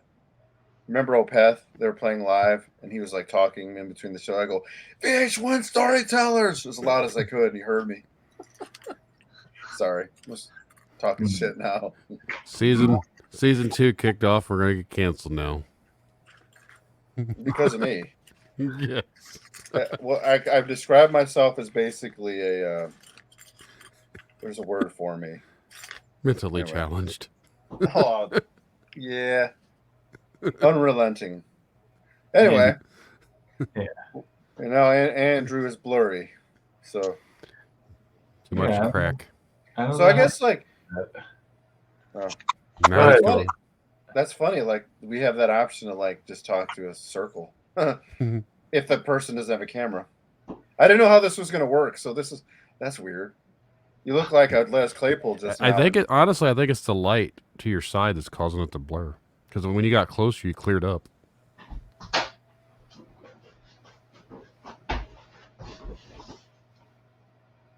No, maybe not. Here. You look like Les Claypool. That's funny. Yeah, I love Claypool. I love Primus. No, look, it's clear. I told you. It's the fucking light. There we go. Wow. It's weird that happened an hour and a half into this. Told you, Ghost. it's probably Ghost. Ghost. Is your house new, right? And no, it was built in '99. It's not. Holy shit. Yeah. It's newer though. Yeah, it is newer. It doesn't matter. Ghosts can appear anywhere. Anyway. Yeah, I tried to Different ninja kick podcast. one this week. Oh my god. So I guess probably do a few questions differently. I thought about this. Like two things. What would you tell your younger self to do? Like through your experiences now, what would you tell your younger self? Like any advice you give your younger self? From a musical standpoint? Sure, or band standpoint or whatever. Yeah. Don't move to Indiana. No. There's no dinosaurs here. All right, sorry. There's no dinosaur balls to find. Like maybe take the time to learn like chords on the guitar. I Like, feel your pain there. yeah, I started learning how to play guitar. The first thing I wanted to learn how to do was pinch harmonics, and then the first song I tried to learn was "Laid to Rest" by Lamb of God, and then it went to like "Cowboys from Hell," and then like started trying to learn Paul Gilbert shit. And yeah, that's great because it's hard, but I didn't really develop the foundation. You know what I mean? So that probably, otherwise, like from a musical standpoint, I'm very content with and I'm really happy about the band that we have, the guys we have, like what we're doing. You know what I mean? What we're working on.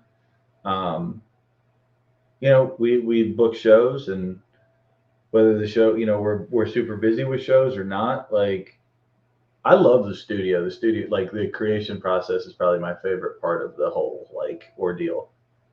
I hate that. I hate it. Do you guys hear that random noise in the background? Like I cranked my headset up and I can hear it. It almost sounded like you remember a fan? No, it wasn't that. It almost sounded like I've seen them up at like the street fairs and stuff. It's like when you get the Native American people making their music or whatever. That's what it kind of sounded like in the background. Huh. It was it was almost like fluty noises. It's not there no more. What'd you do? I heard it. I don't hear it now. It was like, I thought it was a fan. You hear it? Okay, it was. It's a fan. Yeah, I have a little like fireplace fan thing. Okay, that's weird because it sounded like music in the background. Yeah, here. You couldn't take that to the bathroom? See it detached? Yeah, it's connected though to something. Oh, okay. So no, like I feel you on the whole music thing. That's probably something I would have told myself too. Because now, like, it's funny. I have to give like some dudes lessons now. Really? I have to kind of, yeah, but like, well, so I'm learning a little bit of theory, but like, the main thing is that your ear is what matters. Like, I don't think you really need to know that stuff. No. Aside from obviously your ear is fine if you're able to like get this far and learn shred shit. And Like it's a tool that you can reach for, I think. What's that? Like, the theory is like a tool. It should be a tool in your toolbox. Yeah. But no, I don't want any more students. Sorry. He put a message on there. I'm gonna go close the door. Are you teaching guitar now though? A little bit. I have a couple students, but like one's like literally like fresh, never played guitar, and another guy he knows some things, but like I think he just wants to learn like fast licks and shit. And I'm like, okay, but everybody's different as far as like what they want to learn. I think the main aspect of it is to actually learn how to make a song, because that's what sticks the most, in my opinion. Everybody's got licks for days, but like a good song is really the foundation of a good. You'll be more remembered. Dirty. Yeah. So my other question, I keep dropping shit, is oh shit, it was a good one. What would you tell a younger person? Like advice you'd give a young person about stuff? The same thing, you think? Or? Find a better hobby. No, I mean, I would say that always find time to do what makes you happy. Like making a career as a musician is akin to like putting all of your eggs in the basket that you're going to be an NBA player, because you might have the talent, you might have the skills, you might have everything. You just might not be in the right place at the right time, right? Mm. And I think to not lose sight of like why you want to play music in the first place, because it makes you happy. It feels good. You know what I mean? Like when you lock in with the band and you're just rocking the tits out, like it feels great, right? And not to forget that, like, because it can be a fucking grind, right? You're like, all right, we got to drive all the way over here. We got to load up. We got to go deal with this sound guy who's 4 feet tall and doesn't know how to set up his drums and all this other bullshit, right? But like, because you have good shows and bad shows, but like at the end of the day, they just remember like why you do it in the first place, which is fun. You know, right. I think that in fun and expression, I would say to not lose sight of that and just keep fucking rocking, dude. I feel like there was a point there where I was concerned like rock is dead. The younger generation like has no interest. They want to do like SoundCloud rapping and like eat Tide Pods and shit. But it's it has changed. Where like my drummer's son, like just he like picked the guitar back up. He started a band. He's a sophomore in high school. He's got a drummer coming over and a bass player. Yeah. They're, like, working on some covers, like a Radiohead song, like a Green Day song and shit. And I'm like, that makes me so happy to see that. Like younger generations, no interest in whatever like the newer bullshit is. They want to learn like Green Day, like, you know, Radiohead, the good shit. So that makes me happy. And that's what I would say. It's like, don't forget. Yeah. That would that reminds me, like, you know, like there's so many like mom and pop shops that had closed, like music shops, you know, like where if you know where the Rocky Button is, like right next to it, there used to be a music store when I was younger. There was a lot of buildings downtown, and like since I'm in South Bend a lot, it's kind of weird how like it's deteriorated, or now it's like it's like the rock star is really not a thing anymore. And like in the 80s and 90s, right, there was like this dream. You fucking like get your band together, go on the road, and you just make it. You know, because so many bands were doing that and had meteoric rises and successes, right? But like I can't name a band now within the last like 10 or like, let's take, what's his name? Wolfgang Van Halen's band. Well, I don't know what it's called. Mammoth. Mammoth, right? Yeah. Yeah. They're fucking huge, right? But like, it's not this like rock star rise, right? Like, it's not like, holy shit, that's Guns N' Roses. It's AC/DC. It's, XYZ band that was massive. And I don't know why that's not a thing anymore. Like, I guess probably because everything is so digital and readily available, attention spans are short. Yeah. You know what I Yeah, mean? pretty much. Like Yeah. I was reading an article that the average song length now is closer to like 2 minutes and 50 seconds, where versus like 20 years ago it was closer to 3.5 minutes. Yeah, that's kind of weird. I prefer something a little longer, just because, not like If 5, it's 6 good, minutes, but like, if there's movements and pieces yeah, to it, a good banger is like 4.5 if it needs to be. Like, but yeah, I think that's like the happy zone, unless you're like Tool. Well, yeah, that's they're the odd one out though, in a way. Yeah, but no, I don't know why that is. It's interesting, just like how the industry landscape as a whole has changed. I mean, yeah, it is kind of sad and scary, but like, yet there's all these new younger shred people that are like doing crazy things, and it's like, okay, so maybe shred isn't exactly dead in a way, but rock is in a way. I guess I can't I name don't a newer. like, well, Ghost is considered a rock band to me. I don't Ghost is know. a rock band, Mammoth. People call them metal. Are they though? And the definition of metal has changed so much. Ghost, It has. they were out 20 years ago, they would be metal, right? But like, even some Slipknot stuff is like considered rock. I always sorry. No, yeah, go ahead. Like that's. I always considered him like a rock band, but they're kind of like metal too. But I considered them like a modern, but they're not together no more. Yeah, when I think of metal, I think more so like, I think the lyrics are what categorize or what people use to categorize a lot of music and how the vocal arrangements are. I don't listen to a lot of music that has vocals. But I can see like if there's really harsh vocals, people are like, that's metal. If there's clean singing, people are like, that's rock. If there's clean singing and distorted guitars, it's rock. That's the thing with generalization. If you have harsh vocals, some screaming, then you have some clean singing, they're like, oh, that's pussy metal. Yeah. And they're like, and they're confused. But like even like metal as a whole, like there's this whole like, I feel like probably maybe since Korn was a thing where down tuning, right, extended range guitars, and like the exploration of incorporating lower frequencies into music or into rock music, really exploring the lower frequency ranges with all the instruments has become more prevalent. Fucking dying on air. Coughing. I hate when I choke on my own spit.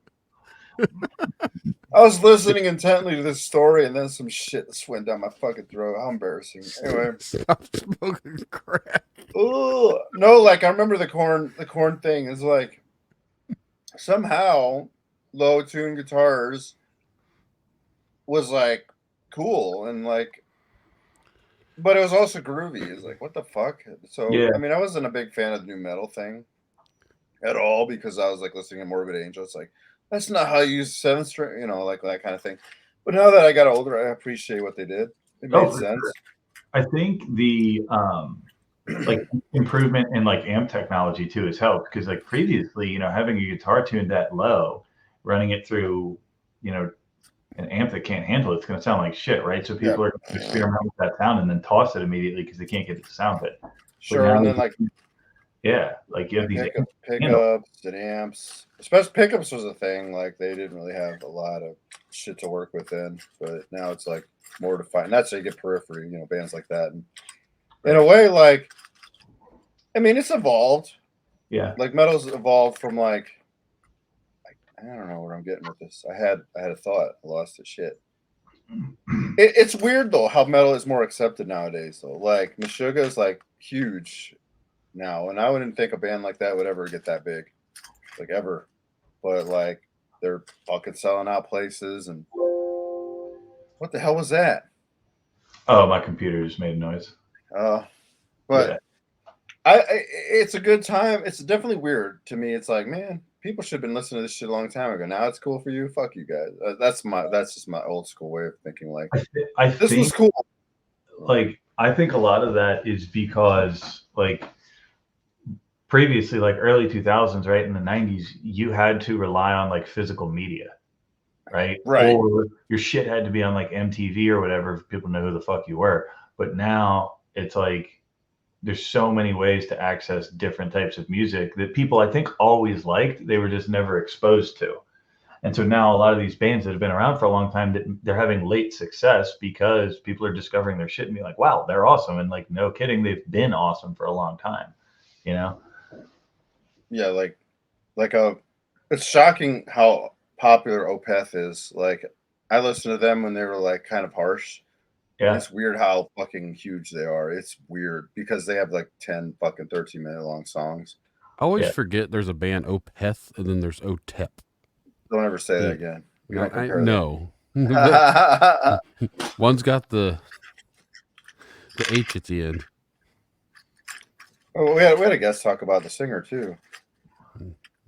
No, I've literally forgot almost all the old stuff because it's been so long since we recorded it. I just remember what I like to go back to. I never listened to the episodes after we recorded it. I do just to hear what the dumb shit I say. Like, did I really say that? So I'm trying to be.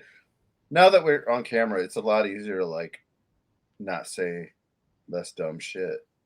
You know, on command. Like, okay, I got to think before I say it because like Andy down here is talking to me. I'm not going to interrupt him. But before I didn't have a face to like see, so this might help me with my social interactions. So that's some good advice you said earlier. I mean, those are the positives. Like I said, this whole podcast isn't about being dark. We just have all these crazy stories that nobody's ever talked about before, and like we want to get them out there just to let anybody who cares, like, what's it like being in a band? I'm like, well, it's not always so much fun. Like, it's hard work. It is work, and like as you said, like driving to the venue is not so fun. Actually, driving to a place is the greatest thing in the world. Coming back at fucking 2 a.m. or 3 a.m. Important correction. Thank you. That is fucking hell, dude. Like that is the only part that sucks. Like after your fucking body's destroyed from exhaustion, and like after eating Denny's and the carbs hit, it's like, man, am I gonna pull over and fucking sleep at Walmart or die? Oh, I forgot to mention my favorite thing about music venues is when you have a show and your set time is like 10 o'clock and they're like, we're going to need you here for load in at 2 p.m. And then you load your shit in and then they're like, actually, we're just going to sound check you on the fly. And you're like, okay, why the fuck am I here? Yeah, I feel like sometimes like shows we've done that, like I feel that I don't know, maybe they're just trying to make the national band, if it's a national, like just in accordance to what they want.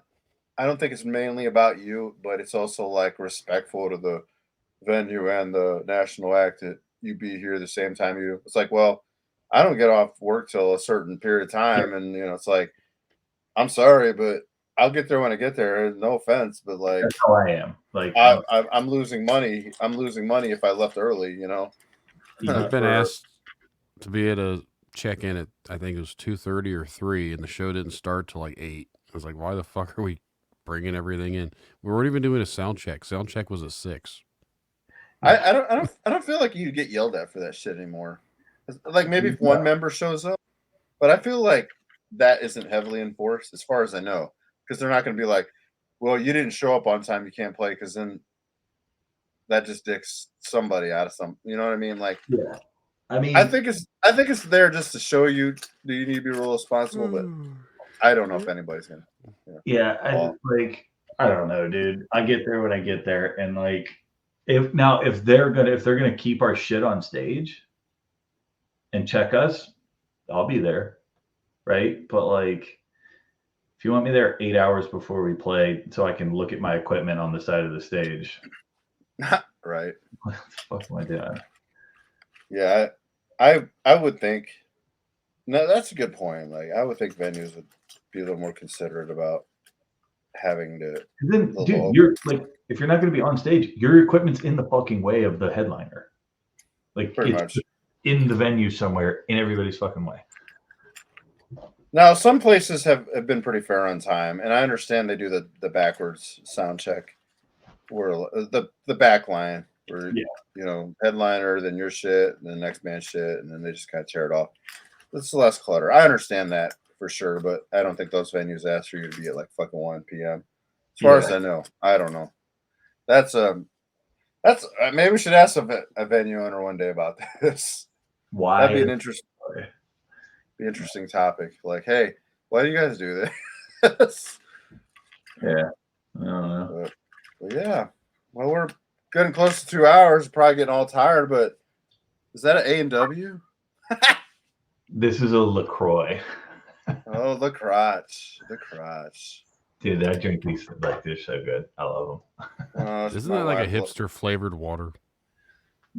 Basically. My wife loves them. I call it the crotch. I think this one is hip. No, this flavor is liberal snowflake, but no. Yeah. Liberal snowflake.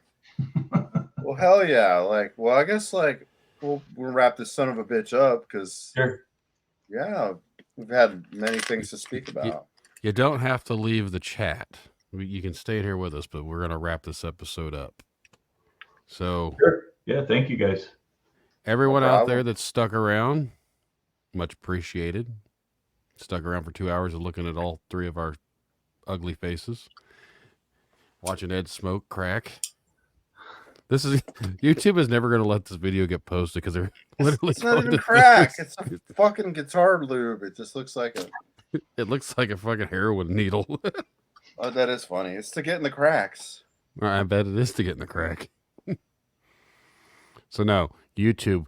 No one on here was doing anything illegal. No one said a bad word either. Algorithm. So now he's dropping acid. Our picks. Anyway, so yeah, like, thank you for being our first victim, Andy. Sure. Yes, thanks for. Jay says, "Good job, guys." Jay said he'd be on here. I mentioned it more than 3 times. Hey, shout out to Jay. Shout out to Adam. Shout out to Josh. How do you see these fucking people? Because I have access. Because I have the control. Oh, So I can see who's all left comments. Jason, Steve, Mark.